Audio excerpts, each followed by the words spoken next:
Alright, welcome everybody. We're here on the CM42 TV Movie Journal channel. We're here for actually our first sort of going to the collection, picking out a Blu-ray and doing a somewhat movie vlog style video, I think.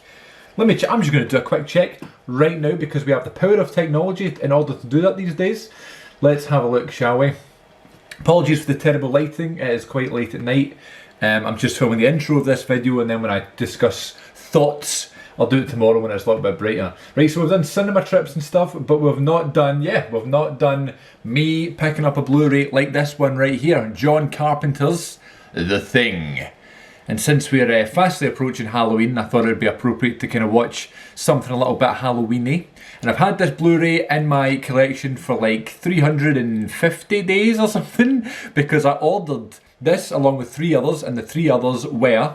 That is this 2-disc special Arrow edition of Donnie Darko. That's Heathers, The Apartment. I ordered them on Halloween 2020 and they arrived like a week later or whatever. And then when they arrived, I just wasn't in a kind of like spooky mood. It was from the Shocktober sale on arrowvideo.com or whatever it is. So I watched the Donnie Darko one in November last year and that was great. And I just didn't watch Heathers, I didn't watch The Apartment, and I didn't watch The Thing. Now Heathers and The Apartment I'm sure I could watch any point of the year. I don't know, never seen them, still not seen them. However, I always knew The Thing is one to watch around this time of year, especially around Halloween. I am looking forward to checking this out because I don't know anything about it other than the fact that this has been one that is like a cult classic. And I've opened this Arrow video, this was actually in the cellophane before I started this video and I've just taken it out there, because what I love about these Arrow ones is that it's a reversible sleeve, reversible artwork. I think Arrow do a great job with the artwork. So there's the inside, I really like the disc, and there's this sort of advert for the Holy Mountain. Interesting. But then this other side of the cover of The Thing, I guess that's like the classic poster? I don't know because I don't know this film at all.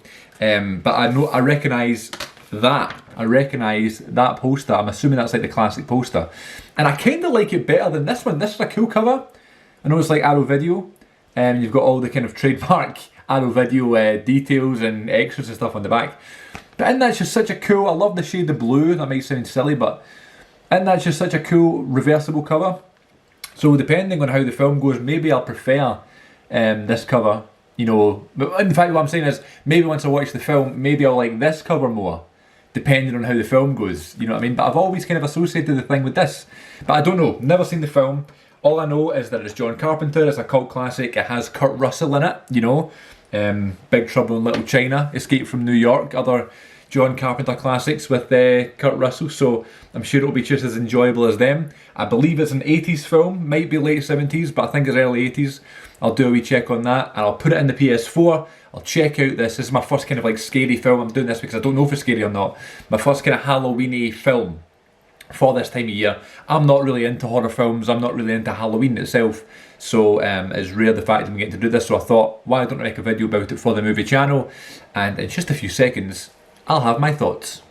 Let's do it to it. Here we go. The Thing is in. Will it work? I might imagine. This disc is broken. This disc is corrupt. Maybe it's region A. It should be alright though. Is this going to go? Is it going to come up here? There it is. Let's do it right now. Alright, and as if by magic, we are here, it's the next day, and we're here to talk about The Thing, and as you can see, I have officially reversed the artwork because I didn't want to do it before I watched the film because I was like, maybe, you know, this image in here represents the film more. And in a way, I guess it kind of does because there's a few scenes where it is dark and it's kind of very ominous and stuff. But the cover that I've changed it to, the reversible one, as I said earlier on in this video, I think I said it anyway, it was last night, this is like the poster and the iconic image of The Thing that I would associate with this film. So, you know, and even just as a Blu-ray cover, it just looks a bit cooler, I think. I like the blue, so that's what's going to be the cover for this Blu-ray going forward in my collection. Really enjoyed The Thing, ladies and gents, I can announce that. That's always the awkward part of these videos, isn't it? Like, you have to get that moment where you go, I think that's the same with anything. Like, see when you come out of the cinema, like you're just waiting for the verdict. Like, I thought it was really good. Really enjoyed it. I've made this very clear for many a year. on CM42 TV that I'm not the biggest like horror film guy, you know, scary film, Halloween style film kind of guy. It's just not really my thing. Lots of people prefer it, you know, to other films, and a lot of people are bigger fans of them than I am, but just, you know, I can always appreciate it. I'll never go out my way, I guess, unless it's something I really want to see, but, you know, like at Christmas time I'll go out my way to watch Christmas films, and, you know, in the summertime I'll watch maybe summer-based films and things like that, but I don't always go out my way to watch scary films around this time of year. But I thought, right, okay, I'm going to watch The Thing, let's watch Halloween. Happy I did so. Another one of those classics, you know, that I can now say I've seen and I can have an opinion on, and I can put in my letterbox and my notes, documents and stuff, and I can keep in my collection. Will this stay in the collection? I think so. I know that's probably, it's like the verdict, you know, you need to kind of decide if this film is good enough to stay in the collection because of the mindset that I'm like keeping. And you know, I've only seen it one time, it's very fresh in my mind. It might change over the years, but for right now, it's staying put in the CM42 TV movie collection. I'm very happy to announce that. My absolute favourite part of the whole film was the music, the kind of score, the soundtrack, the main theme. So incredible, oh my god. And it's like, it's a very recognisable song, and you know the way if I heard it before, I probably couldn't have told you it was The Thing. Then watching it, I'm just like, oh, you know, I've heard that before, I must have done it, it's so iconic, but it's so effective, very Jaws-like. I've always talked about my love for Jaws, but very Jaws-like in terms of the John Williams score. But this is Ennio Morricone, I think is the name, I think you pronounce it. It's a very legendary, you know, music composer and stuff, for who's just created some unbelievably legendary and iconic themes. But this is another one, and on this Arrow Video Blu-ray, when you put the Blu-ray in, you're on the menu, it kind of has that theme in the background where you're selecting like play movie, select scenes, special features, things like that. And by the way, the special features on this, I've not watched any of them, there is a ton, and obviously it's Arrow, there's going to be loads anyway, but I mean there's some really cool ones that I was just like, these are going to be really interesting, not just like theatrical versions of the film and the trailers and stuff like that, but there's also 2 commentaries, and there's like a brand new documentary, an old documentary, a new documentary based about 1982 and all the kind of great cinema that was coming out in 1982, which I've not watched yet obviously, but I'm really looking forward to, because that seems like a great idea, and it's almost like the sort of thing that you would imagine would be on loads of Blu-rays, or even just on Netflix, or on anything like that, where it was like, even like Disney Plus would be a great idea. All the great Disney things that came out within a year, and do like an episode a year. 1982, clearly a big year. I can't tell you one off the top of my head right now, but I'm sure when I watch that feature, I'll be like, oh my god, what a great year. The film, I don't want to, the way I talk about films and stuff, I don't necessarily go through the plot and review the plot and stuff like that. If you've either seen the film or you've not, I don't want to give away too many spoilers, but the first kind of 20 minutes there's lots of footage of a dog, and that kind of springs to life the thing itself, the alien, and it starts off in dog form. And I was just thinking, when the dog was running through all the snow and stuff, just very impressive dog direction. Like, obviously it's easy enough to tell a dog to run, but the fact they had like a helicopter behind the dog, and you know, it was always shot really well, but it's almost like the dog was running away from the helicopter. I don't know how long it would have taken, how many shots it would have taken for this dog to run in the correct direction for the, you know, correct amount of time. But I thought that was very impressive. I'm not much of an animal guy, I'm much of a dog guy, but I thought the dog was very cute. And I like that actually, I like the fact that the dog, something so cute and something that everyone loves, evolves into this horrible creature. And I actually thought like the physical effects, the practical effects for 1982 were pretty good. I know a lot of people roll their eyes at practical effects from the early 80s and you go, okay, it's very dated now and stuff, like Jaws. I know Jaws is 1975, but you know, even so, people roll their eyes at it and go, it's a bit dated, isn't it? Yes, it is dated, but it was also the 70s. Do you know what I mean? This is also the early 80s. I actually thought, you know, it looked pretty good when they're changing into the alien, to the thing.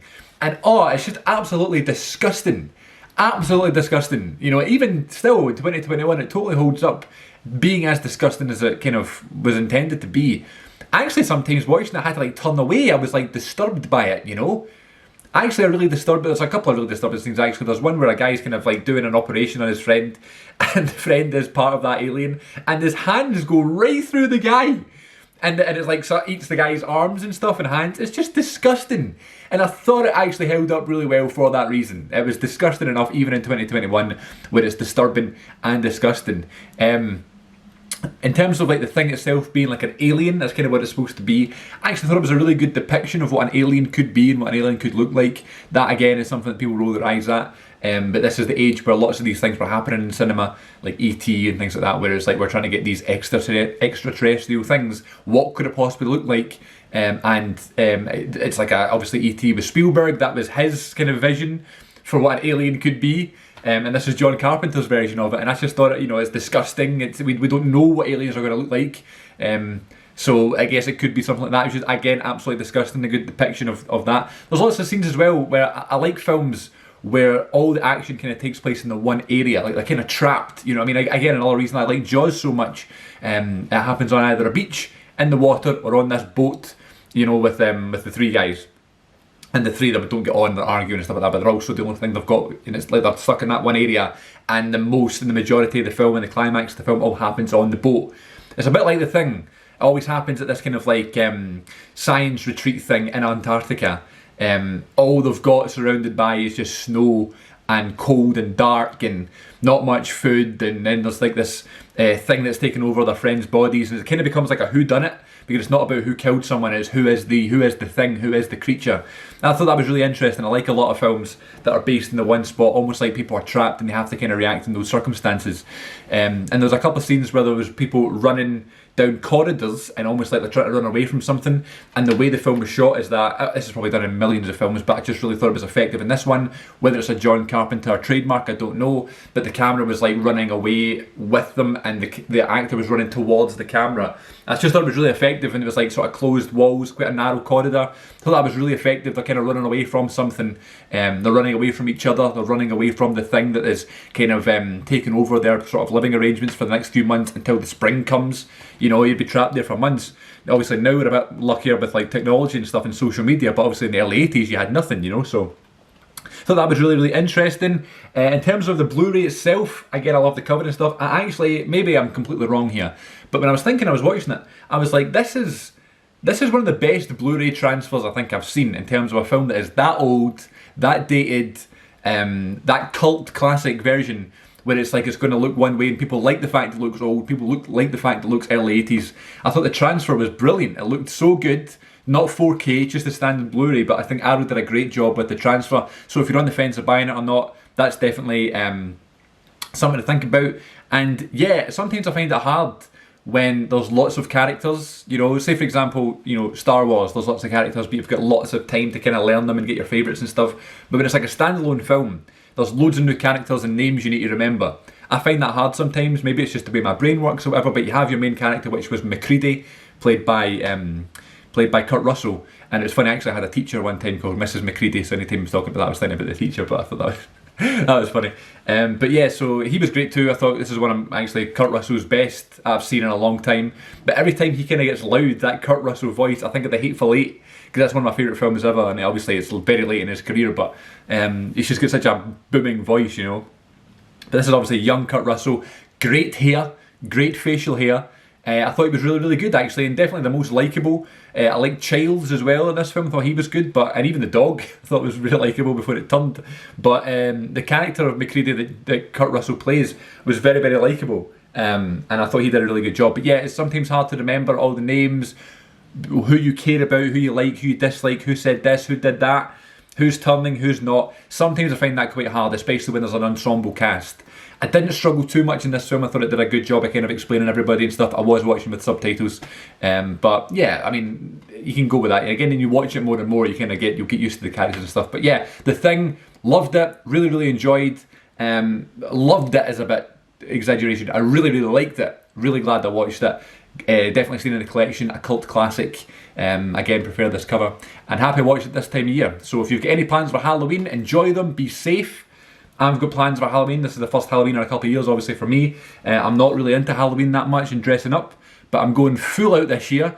If you have me on social media, at CM42TV, Twitter and Instagram, I'm sure you'll see some pictures of my Halloween escapades in 2021. But thanks for watching. Take care of yourselves. I'll see you all next time here on CM42TV. Okay.